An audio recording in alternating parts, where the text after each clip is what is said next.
The way I usually do this is give a little briefing on who I am. Most of you have never been at a presentation of mine. Then we get into speeches. But the ground rules are this. If you get tired of listening to me talk, or you don't like me or whatever, you look back at Pat back there. She's at the back of the room for a reason. She always situates herself back there. And if you like, Mike? Gabe. Gabe. If you don't like what, just look at her and say, yeah, come on. And she will do that. She knows me a little bit. 53 years of marriage. We've known one another for about 55 years. And we're coming up in August on another anniversary.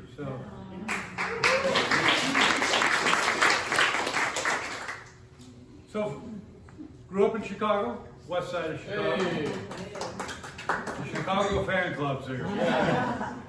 I grew up on the west side. Pat grew up in Oak Park, which is on the west side suburbs.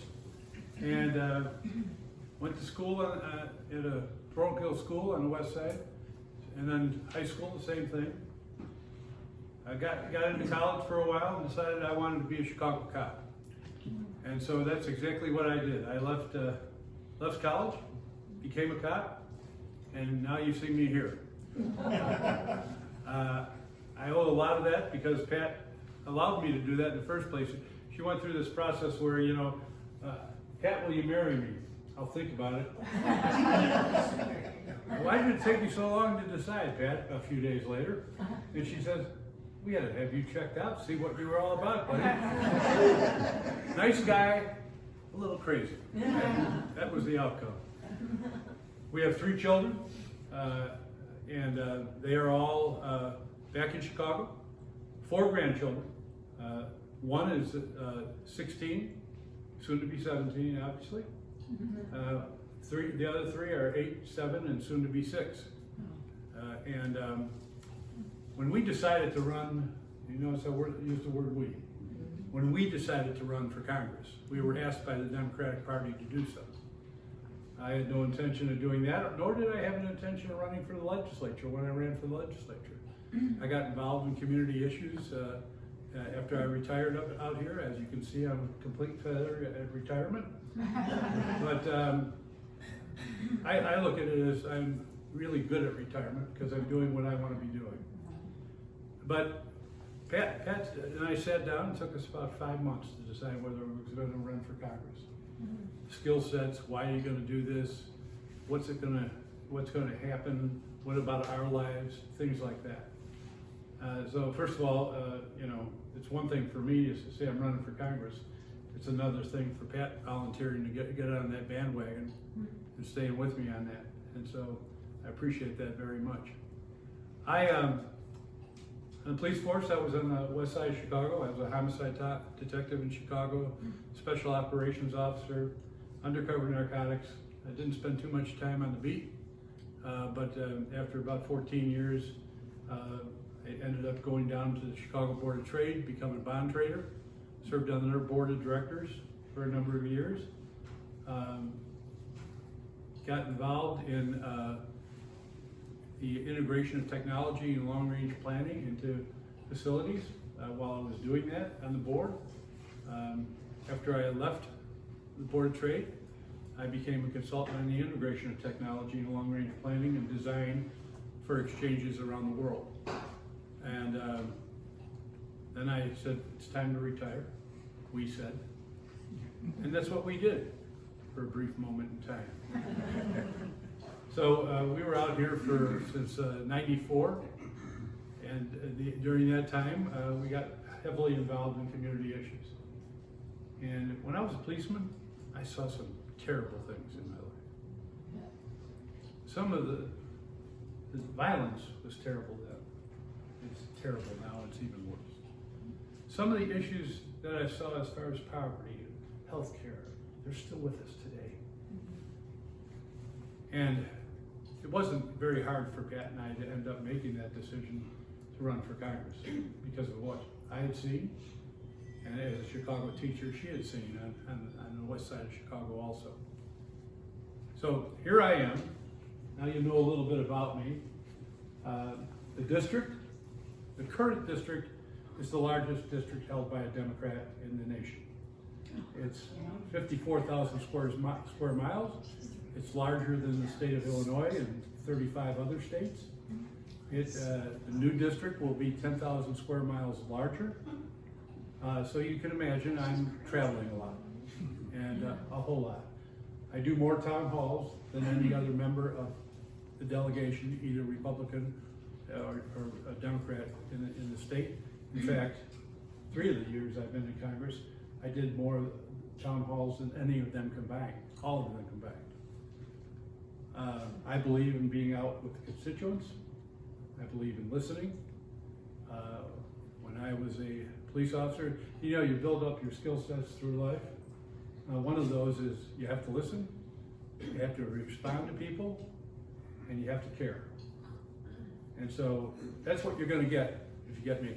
And I hope you do. But the other side of what I do is I like to be in groups like this and listen to your questions, because I can't mind read. I can do a lot of things.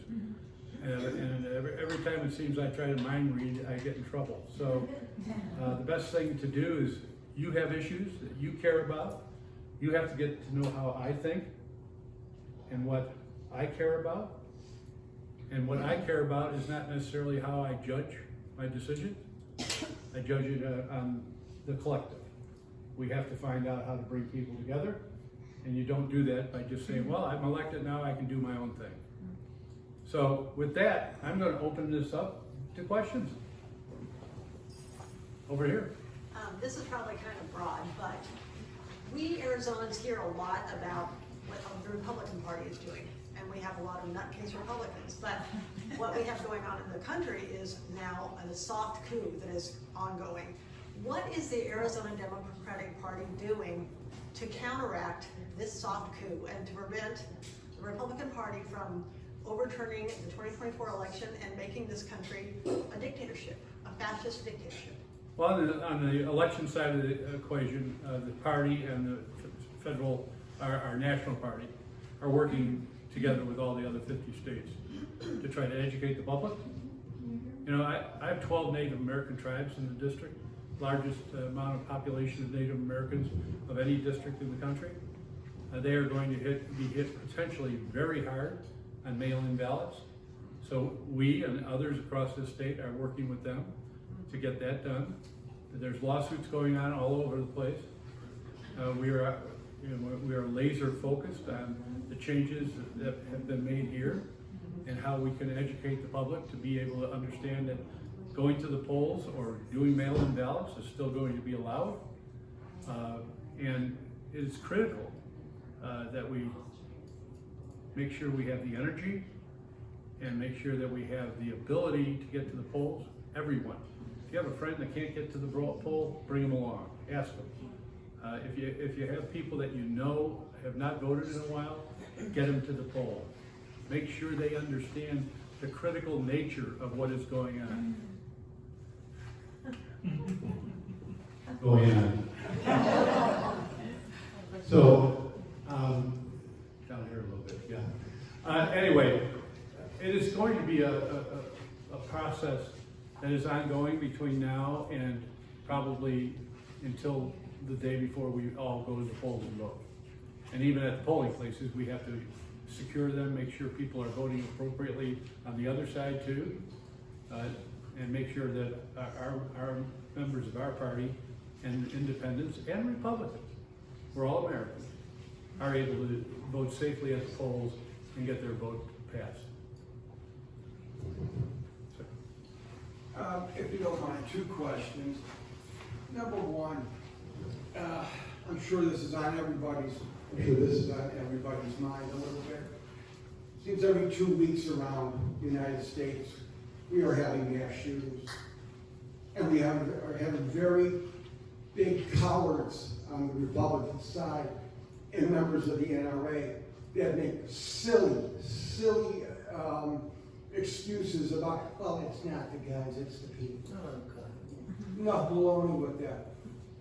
what is the possibility? Because I firmly believe standing here that I bet you could get 50% minimum of the Republican people across this nation to vote against the NRA and bring up better gun control.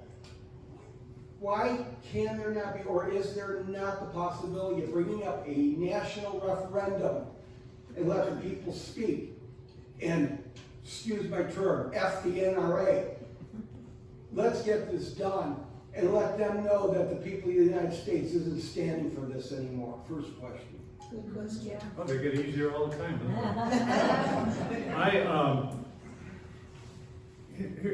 We just passed the bill out. It wasn't anywhere near where it should have been. But the sense was that this was the best we were going to be able to get. I had my 2 cents in to try to get people to change that. At minimum, I think we've had a bill before the Senate now for 2 years on expanded broad background checks. We've had a bill, when we've passed bills out of the House on red flag warnings or red flag laws, on and on and on. And the Senate held them up time and time and time again, even when we had the ability to kill the filibuster, which I don't think the filibuster is a good idea. So I'll tell you that in this term, our ability to get out something at a higher level than that would be very difficult. Whether it's rules within the Senate, whether it's leadership saying, you know, we do have an election, and if we lose this election, do we wait until the presidential election, and then if we lose that also, we've lost all 3, and when do we get the power back? So right now, our job is to win the House, win the Senate, and make sure we back up the president on the next 2 years of his job. Otherwise, he's going to do 0. And so for those people that are out there, our friends of yours that say, I'm really upset with what Congress has done, and they didn't do what they were supposed to do. You know, that we have a body that works differently than just saying, I want to do something. And we have to recognize that and find a better way to do what we do on a consistent basis. Part of that is marketing. I think we do a terrible job of marketing what we do. The second thing is the fact that we have to be consistently working, all of us. Election stops, it's over with. The next day, because I've been in Republican caucuses before, remember, they start working on the next election. Here in Arizona, I was told when I first became a senator, well, we voted for leadership at that point in time. And then the next thing you know is they spent the next 3 hours, I wasn't there the whole 3 hours, they spent the next 3 hours talking about how to get rid of Janet Napolitano and Republicans and terrible laws and, oh yes, Roe v. Wade, and how to do all this instead of talking about how to move America, or in that case, the state of Arizona, further along and deal with the critical priorities of our country and our children's long-term future. So that's a big hill to overcome, because the Democrats, sadly, I think we think a lot of great things, but this is work.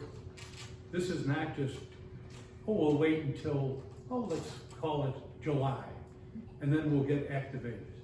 And then we'll go to the polls and we'll cast our vote, and then we'll look back and say, well, we lost again, or, oh, we won.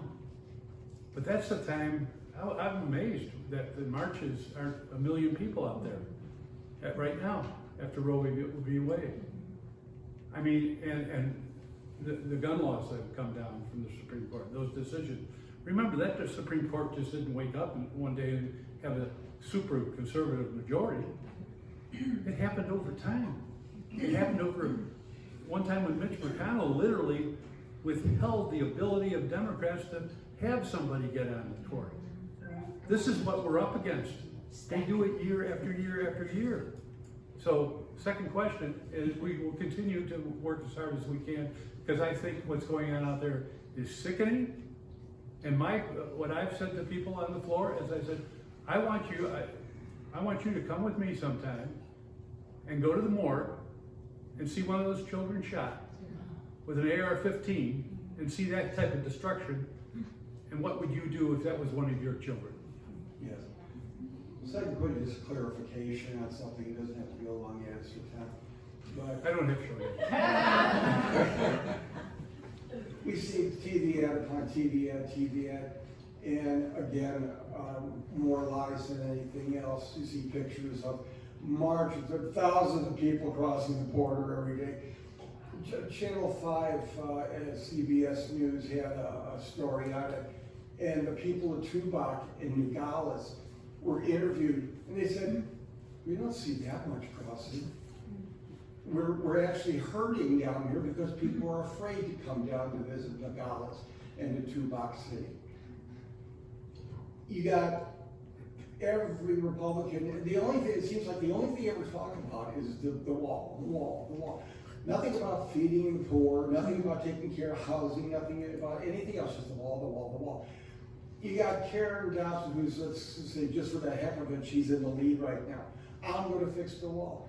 Is it her responsibility? And I'm wrong, I just like I said, clarification. Can the state do the wall, or is that not a federal issue? An easy comment on immigration. Okay.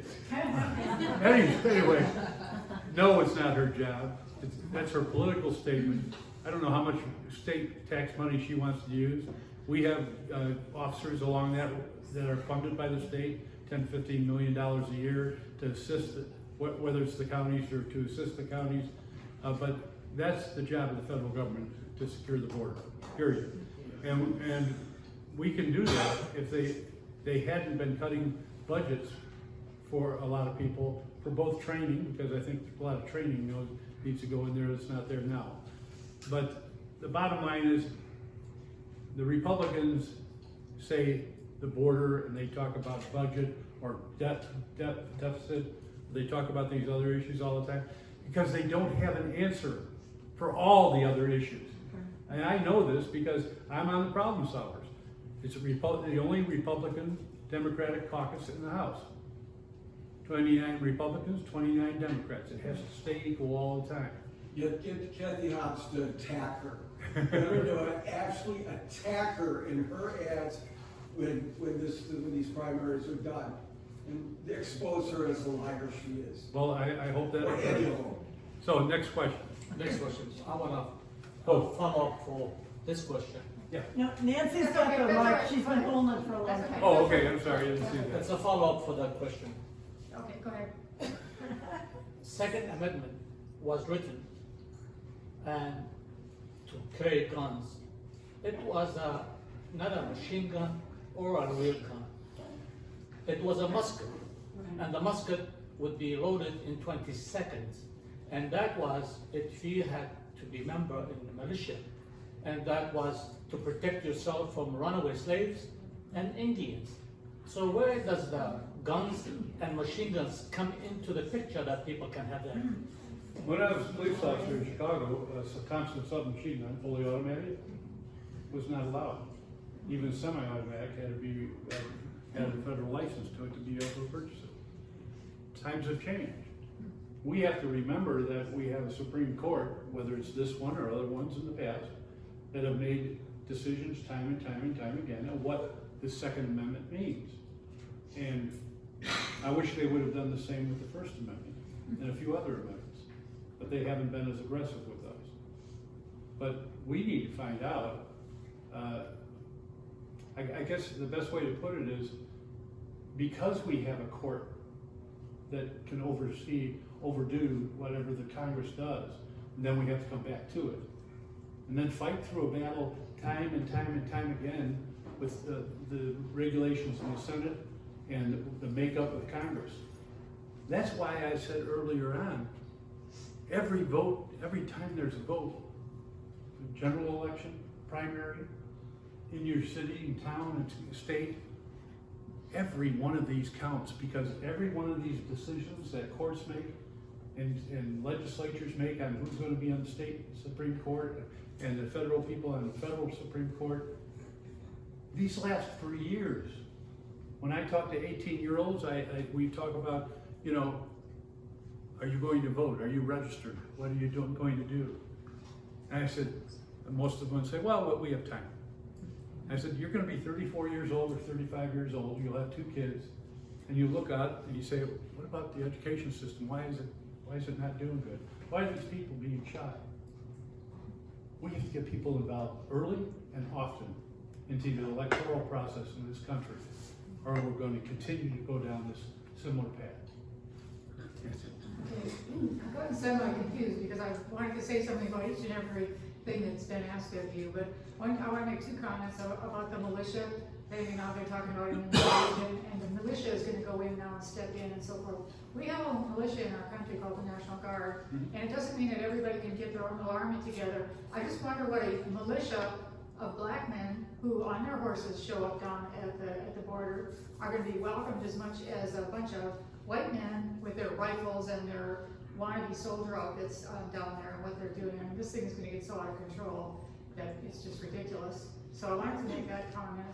The gun thing about, why can't we get some kind of a mandatory buyback of guns and send them to the Ukraine where they need it? I don't need guns, all guns, but I'm talking assault weapons, AR-15s, AK-47s. It shouldn't be on our streets to begin with. Those are my 2 comments, but then I went back to the original time I was going to ask this. What concerns me about directly in Arizona, with the voting thing, has the certification of the vote been taken away from the Secretary of State? Has that already happened where it's going to go to the legislature? Because it doesn't matter how many people vote, because our vote's going to be overturned by a Republican legislature. That's my ultimate question and fear. Well, first of all, I don't think the courts are going to allow that to be overturned by the Arizona legislature. Okay. I think they're not on solid ground on any of that, whether it's the federal or the state legislature. Second thing, on assault weapons, I have never seen an instance in my life where they should be allowed in our society, especially how there were 4 million of them or something like that now. I mean, we could take all of those and supply 3 armies like Ukraine. And Ukraine, by the way, has plenty of weapons. They're not short of weapons. They're going to be short of personnel soon enough. This is horrific. And it's in a society where 38,000 fellow Americans have died this year. All you have to do is see one homicide, and you've seen the agony of not just that poor victim, but their family on and on and on. Time and again, their siblings on and on, remembering their brother that died, or their sister that died, or their father that died. This is not the type of society that is working for the people within our society. How many did you say? How many did you say this year so far? Oh no, about 36,000. 300 minutes. But Clinton got a mandate, but it had to go through Congress then, and it went through, the bill went through, and they had a 43% reduction in gun violence deaths when he did that. But of course, it wasn't just him doing an executive order. That's why everybody wants Biden to do an executive order, but I don't think he can do that. It's not in his purview to be able to do that. So how do we get vote, get the right people in so we can get this through and get this happen, I guess. Well, you said the we part. How do we do it? And you get more people than they have. And that's the way this game is played. It doesn't, well, there's 9 on the defense and there's 9 on the offense, and that's going to be the way it is every time we go play the ball game. No. We have to have an overwhelming amount of people to be able to have an overwhelming voice to be able to do that.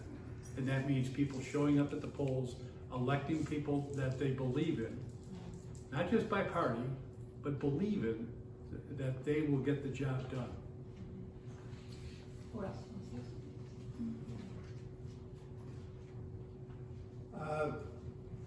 Should you be sent back to Washington and we maintain the majority in the House and Senate, would you be in favor of backing the court? No. No. And then why? Well, there's 9 people on the court. We go to 11 or 13 or 15. If that doesn't work, well, let's go to 15. And we're not in power for 6 years. And 4 more people come up for the court. and those 4 people go on the court. And now we have 15 people, they have a supermajority, and then we come back into power for 2 more years, or 4 more years, and only 2 people. We keep, it compounds the problem, it doesn't solve the problem. What solves the problem is having control of the Senate. That solves the problem. What solves the problem in my mind is not having lifetime tenure. And what the other thing that solves it is to make sure that they can't lie before Congress or the Senate. Yeah. And if they do, they're out, if you can prove it. Oh, for one, how can you make that happen? Vote. No, I mean, to get. Oh, we have to people change the out. law. Well, So have a the retirement Congress age. and the Senate have to make the law that says that. Exactly right. Yeah.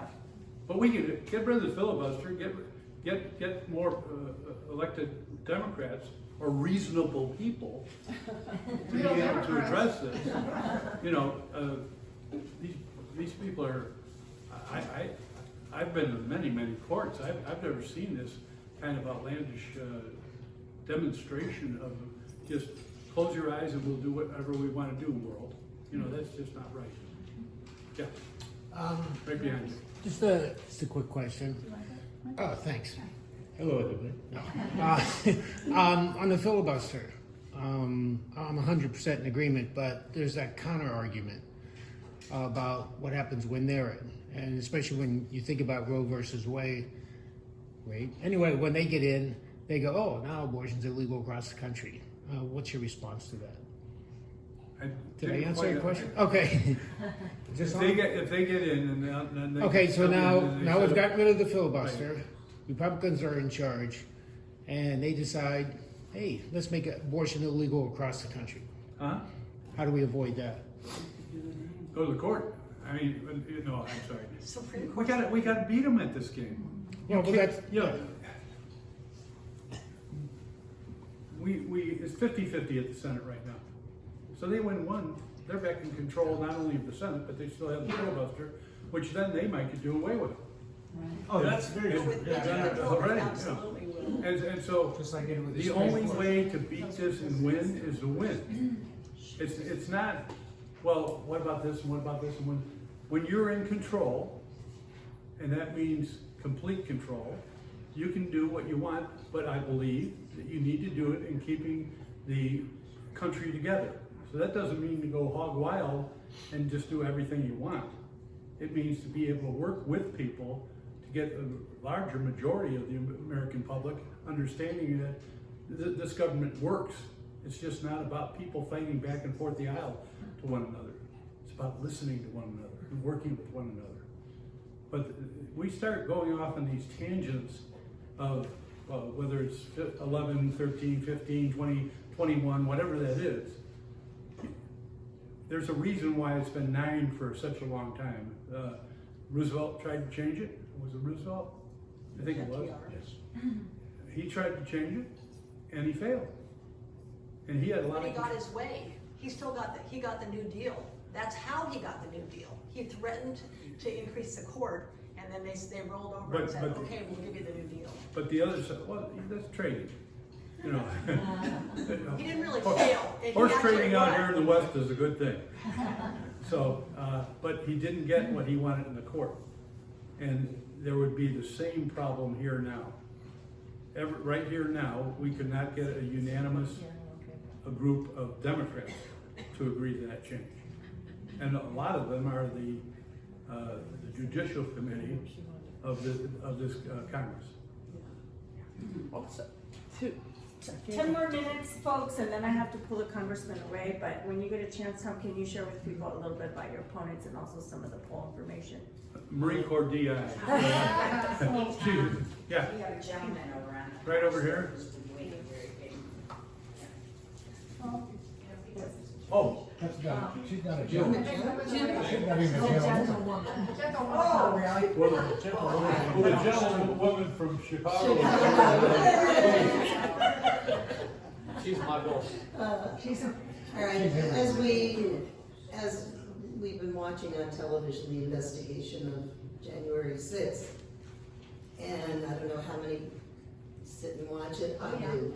I saw it when it happened. I'm watching this. It's mind-boggling.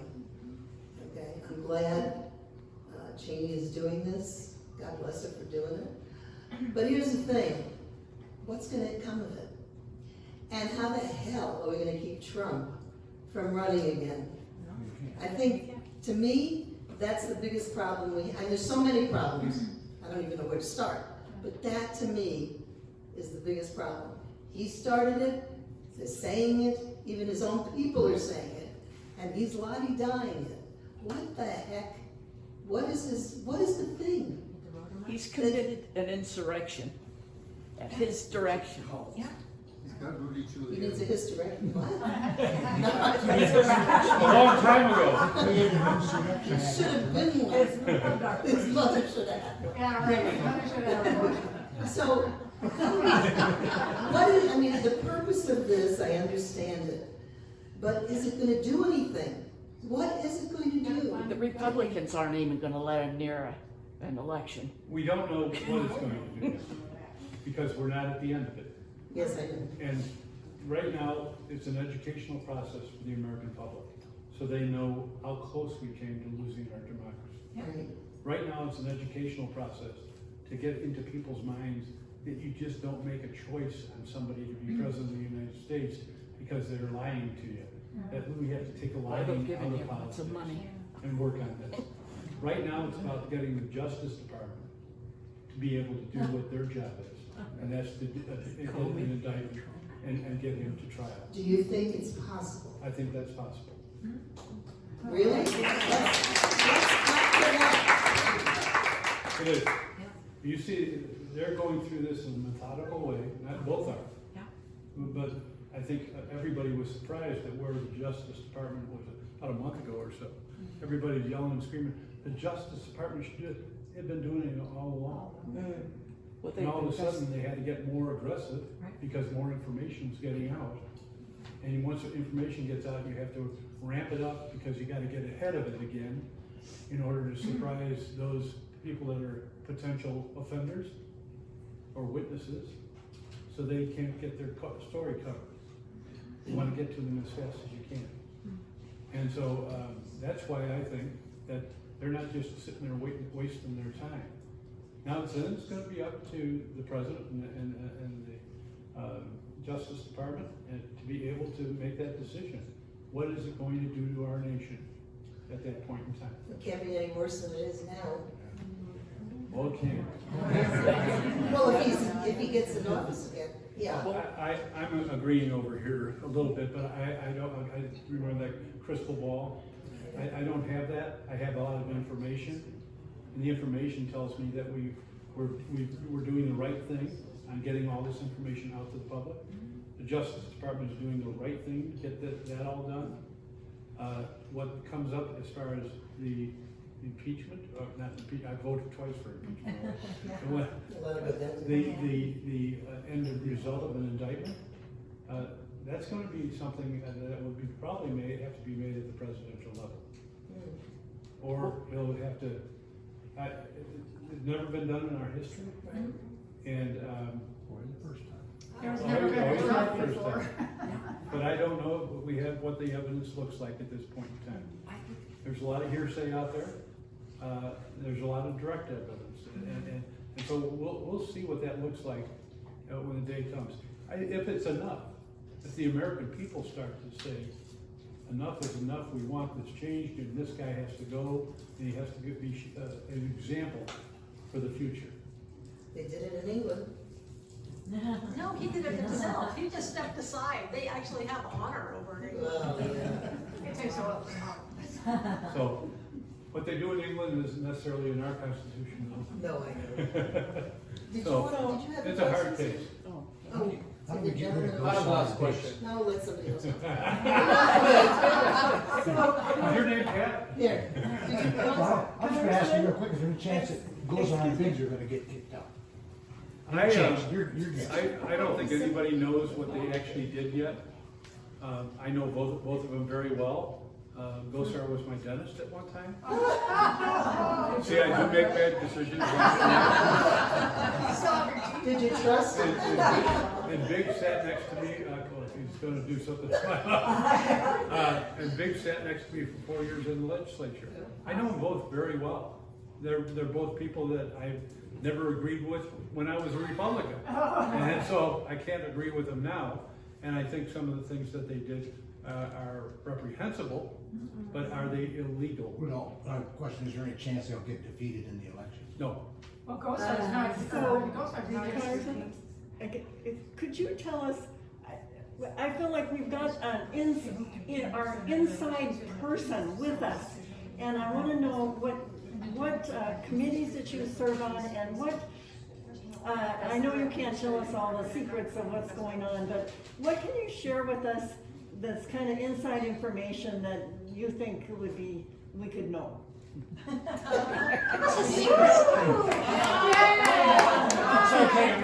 be glad to share with you that anything that's not classified.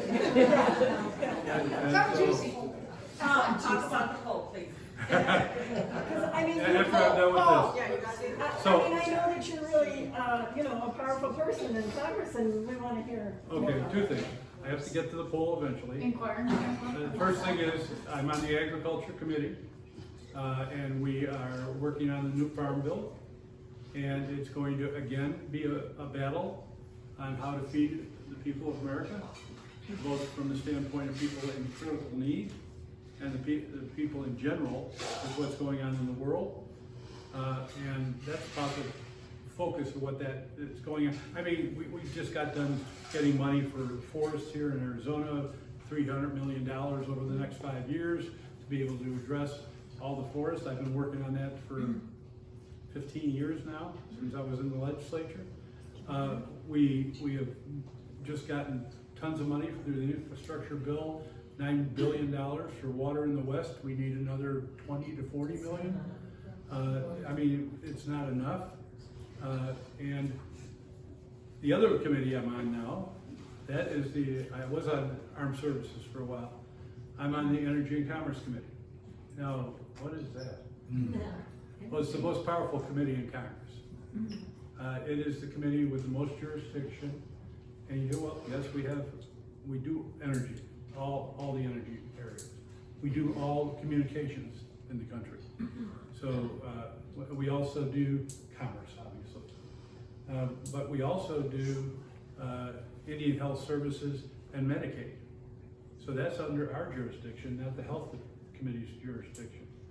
So when they do a major bill, it has to come through us. And when we do a major bill, it has to go through them. So any of these changes that are coming about in prescription drugs or all these other elements out there that we all care about, that has to come through our committee. And anything with the broadband, if you go over to I-17, I wouldn't recommend it today. Yeah, don't do it. But there's fiber optics going from Phoenix up to Flagstaff. It'll be coming down I-10. And then in the next phase, it's all federal money, by the way. The governor announces it because it's a pass-through. And so he tries to put about 4 words down there somewhere in paragraph 14 and say, paid for by. Right. But the reality is all of that is federal money, and we're going to be spending about $2 billion in Arizona to get fiber optics. And it's fiber, 100 down, 20 up, and the capacity is huge. And we're going to be getting that out across this entire state. I don't know what other states are doing, but that's what we're doing with that. And so that was a program that came out of that committee. And then anything that's been addressed with, I said energy, but it goes way beyond that, whether it's nuclear energy or renewable energies. Climate change is a huge part of what I do day in and day out. And so, we don't know what's going to happen, but right now there's about $1.3, $1.4 trillion in discussion with Joe Manchin as to see if he will finally give a yes. We believe Kirsten will give a yes and get that out, and that will go towards housing. It will go towards more fiber, it will go towards the ability of us to get a big jump on climate change. And so, and a couple of other, childcare also. So this is the reconciliation Yes. package. Yeah. I'm sure the Supreme Court will support you all the way with climate change. I think that, I don't think where we're going right now that they're going to be able to be against us on anything. Because we understand that, what they would like to do. They will put barriers in our way. Now Joanna just got done walking around again, and I've learned a long time ago. I better do what she told me to do. There's always a boss. And get it done. Why are men, well, I don't care about Supreme Court, why are men in charge of women's right to have abortions?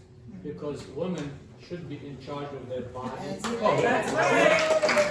You just got done with the case. Yeah, men are telling women what to do. Yeah, but that's not how the law, the Constitution says our law works. So, get more women on the Supreme Court, not a bad thing. Getting there. And then the other thing is that that's just our law. We have to overcome it. That's what we have to do. We have to get people in there. Are you that for will- it or against it? What? Oh, gosh. Tom is I've been voting Pro-choice, pro-choice for. Pro-choice. I'm NAREL, and Planned That Parenthood, wouldn't be all the what way you down the think whole you were. thing. So anyway, a poll came out. In fact, this district is a Republican +6 district, means that they have 6% more than That's all. the Democrats do. That's what I say too. That's challengeable. And I've been in a district that's Republican +3. I've won it by 8, I've won it by 7, and I won it by 3.5 during the pandemic. We all couldn't get out there door to door, and so I think I would have won it by a lot more. The new district, 2/3 of it is my old district. And the other third is areas like this, but also areas like Prescott Valley, Chino Valley, Dewey Humboldt, and Payson. Solid Republican areas. I lost Republican areas and I gained more. Now the poll was done, it wasn't one of these simple little polls and you get one phone call and, how would you vote? No, the poll was a scientific poll, a 3-point difference as far as, it can go 3 points either way. And so I began at, the generic Democrat began at down 13 in this district. You put my name in there and their 2 names in there, know nothing about us otherwise. And this poll, each person that got called was on the phone with the pollster for 22 minutes because of the series of questions that they went through. So after that piece came out, I was down 3 because I have name recognition. Their name recognition is one's the 2 that are the frontliners. One is at 18 and one's at 20. I'm at 75. That counts. So you got an R for them. If they have an R for their name on the ballot. But still, at a ±3%, I'll live with this right now. So the next level that comes out is all the good things about me and all the good things about them. We were very honest with it.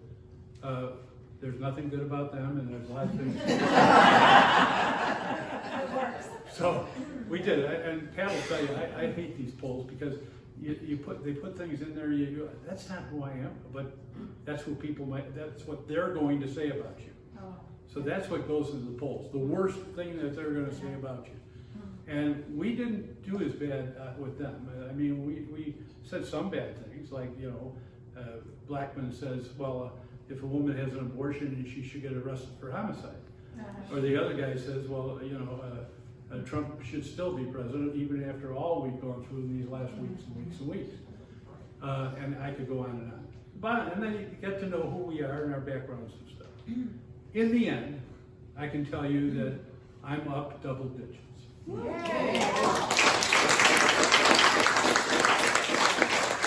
what's going to happen after the primary? And so, I have a friend, really good friend, McCarthy, minority leader in the House. He and I are tight. And he's put $8 million into this state to beat me and Greg Stent. The Republican Party is going to come in. All their independent expenditures are going to come in. And I'm in one of the poorest districts in the nation. 22% of this district is tribal. Another 20% is Hispanic. And so we are very close to being a minority district, and there's not a lot of money there. And a lot of money is coming at me. We will overcome this. We have a lead. We are where we want to be right now, and our job is to keep that going and end up where I've ended up each and every time in the past. They wanted this seat every time I've run against them, and they haven't done it yet. And their candidates, even Republicans don't like their candidates. So we have some advantages that they don't have, and we are looking forward to a competitive. It's the most competitive Democratic seat in the country right now. And Trump's on his way here too, isn't he? Oh, He's What's coming, that? Trump is gonna be here. Again? Yes, he's coming back to Arizona. I'm coming back. I'd like to have a chat with him. So I bet you I could debate him. I didn't hear what town where he's gonna be. So anyway, thank you so much. Remember, this is the beginning. It's not the end. We have to go from here and go out there and overcome the odds. We have to overcome the fact that they are going to be energized. We're talking about, that energy is coming out of Roe v. Wade. Well, that's tremendous for us. Yeah. It's not really. wow. And they want to keep it that way. And they are going to be as energized as you're going to be. So believe me, and they're going to have more funding. Well, we did it last time. Yeah, we did, and we're going to do it again. That's right. Thank you, everybody.